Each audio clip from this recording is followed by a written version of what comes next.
इस पवित्र धार्मिक कार्यक्रम श्री कृष्ण के पावन अवसर पर श्री कृष्ण कथा का हम सभी लोग रसास्वादन कर रहे हैं। ये भगवान की महती कृपा है। भगवान की जब विशेष कृपा होती है, अनेक जन्मों के अज्ञात स्वीकृत पुण्य स्वरूप फल देने के लिए जब उद्यत होते हैं तो जीव को सत्संग का सौभाग्य प्राप्त होता है। हमारे आचार्यों ने कहा है, भगवत कृपा कटाक्षेण अज्ञात सुकृतम भवति। भगवान के कृपा कटाक्ष से जब जीव के द्वारा अज्ञात स्वीकृत होता है तो उसी अज्ञात स्वीकृत के परिणाम स्वरूप भगवान जीव को सत्संग प्रदान करते हैं। कहते तो हम लोग हैं भगवान की अकारण कृपा के फल स्वरूप सत्संग की प्राप्ति होती है, लेकिन विचार करें तो भगवान अगर अकारण कृपा करने लग जाएं तो भगवान में भी विद्वान लोग दोष खोज लेते हैं, क्योंकि विद्वानों का एक नाम है विद्वान विपच्चस दोषच्च। जो दोष को जाने वही विद्वान है। तो विद्वान लोग दोष खोजना भी सबकी बस की बात नहीं है। जो जानकार होगा वही तो दोष खोज पाएगा, जिसको पता ही नहीं वो दोष कहाँ से खोजेगा। इसीलिए विद्वान का एक नाम है दोषज्ञ, जो दोष को जान जाता है। लेकिन अगर उसका स्वभाव बन जाए सबका हम दोष ही देखें, जिसमें गुण है उसमें भी दोष देखने लग जाए, तो फिर वो विद्वान जो होता है वो ब्रह्म राक्षस हो जाता है, विद्वान नहीं होता। वाल्मीकि रामायण में श्री दशरथ जी महाराज कहते हैं, क्षेत्रम धीर मृगद्यंते स्वाम विद्वान सो ब्रह्म राक्षसः। ब्रह्म राक्षस है महाराज, सब में केवल गलतियां ही खोजते रहते हैं। तो विद्वान लोग भगवान में भी दोष बताने लग जाएंगे। भगवान अगर अकारण कृपा करे तो भगवान में भी दोष आ जाएगा। क्या दोष आ जाएगा? एक दोष तो आएगा नैर्घण्य और दूसरा दोष वैषम्य। ये क्या है? नैर्घण्य का मतलब निर्दयता और वैषम्य का मतलब विषमता। भगवान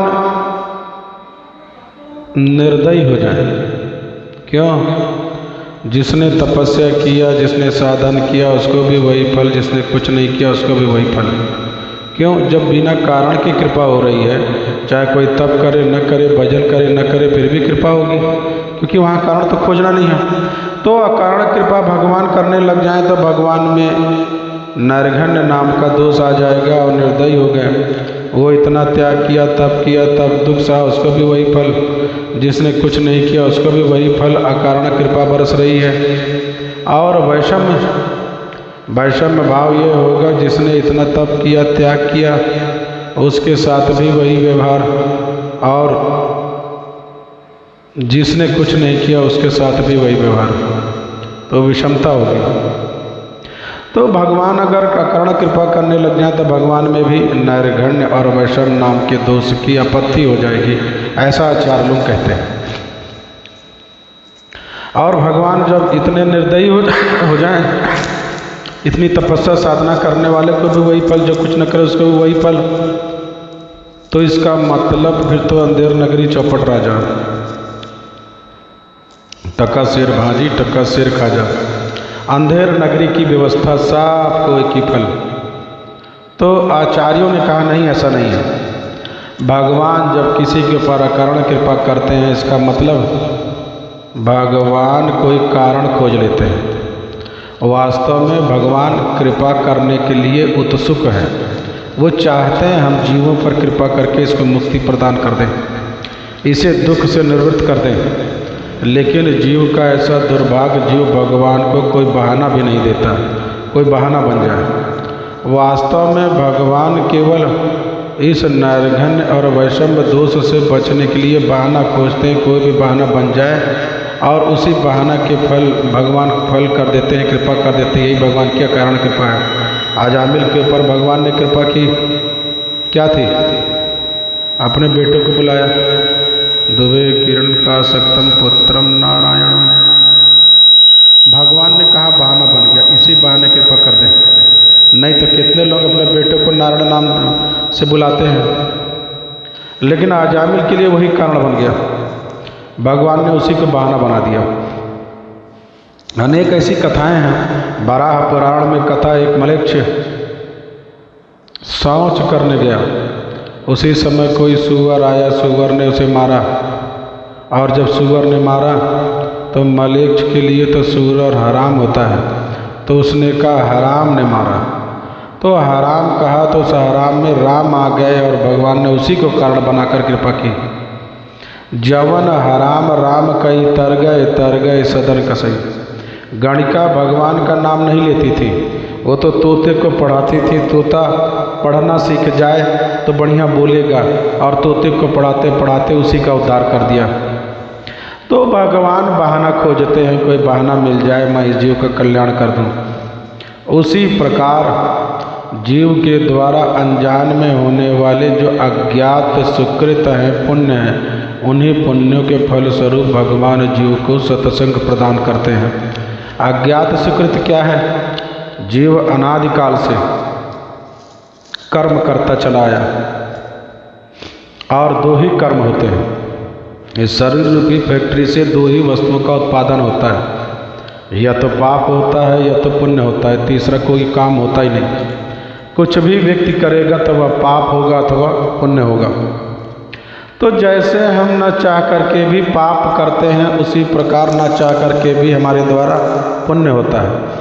हम जान नहीं पाते फिर भी हमसे पुण्य हो जाता है। बहुत से ऐसे कारण बन जाते हैं। एक उदाहरण, कोई व्यक्ति, कोई चोर मंदिर में चोरी करने के लिए आया और मंदिर में भगवान के सामने से चांदी सोने के पात्र को लेकर के भाग रहा था। तब तक उसका पैर फिसल गया, क्योंकि मंदिर में पानी गिरा था। वहीं उसका पैर फिसल गया, थोड़ी दूर पर जाते जाते और धड़ाम से भगवान के सामने ही गिर पड़ा। अब वो तो सहज भाव से गिरा, पात्र की चोरी करके भाग रहा था, भगवान के सामने गिर पड़ा। तो मंदिर में विराजमान भगवान ने भगवती श्री जी से कहा, देवी देखती हो कैसा सुंदर साष्टांग प्रणाम किया है, ऐसा प्रणाम तो कोई नहीं करता। बड़े बड़े मठाधीश भी प्रणाम करते हैं तो पीताम्बर संभाल कर कहीं गंदगी न लग जाए। थोड़ा झुके, हाथ टिकाया, फिर एक पैर पीछे किया, फिर धीरे से खड़े हो गए। लेकिन इसने तो ऐसा साष्टांग प्रणाम किया है, असली दंडवत इसने किया है।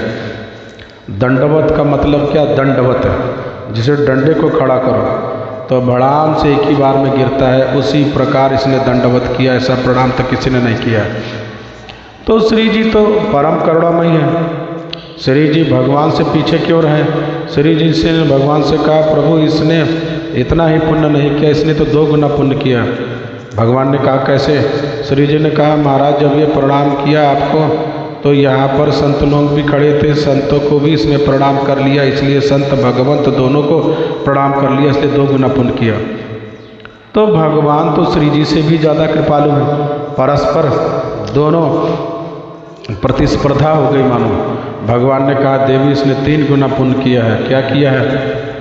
जब ये गिरा ना तो यहीं पर कुछ देर पहले गौ माता ने गौमूत्र का विसर्जन किया था और इसके मुंह में वो मिट्टी चली गई, इसने तो गब्ब का सेवन कर लिया, इसके सारे पाप नष्ट हो गए, ये तो पुण्यात्मा है। तब तक श्री जी ने कहा, इतना ही नहीं, इसने तो 4 गुना पुण्य किया है। क्या किया है? जब ये गिरा तो हल्ला मच गया, पकड़ो मारो दौड़ो। उसी समय कुत्ता भौंकने लगा। एक बिल्ली चूहे का शिकार करने जा रही थी, कुत्ते की आवाज़ सुन करके बिल्ली डर करके भाग गई, चूहे का प्राण बच गया। इसने तो एक प्राणी की रक्षा की है, इसने 4 गुना पुण्य किया। ये परिस्थितियाँ बनती चली गई और भगवान ने उसी को पुण्य मान लिया। यही जीव के द्वारा होने वाले अज्ञात सुकृत हैं, पुण्य हैं, जिनको जीव जानता ही नहीं। लेकिन भगवान इतने दयालु हैं, उस पुण्य को बटोर बटोर करके उसके खाते में जमा करते रहते हैं और मौका पड़ने पर उसी पुण्य का भुगतान करते हुए उस जीव को सत्संग प्रदान करते हैं। उसी पुण्य का फल जीव को सत्संग के रूप में प्राप्त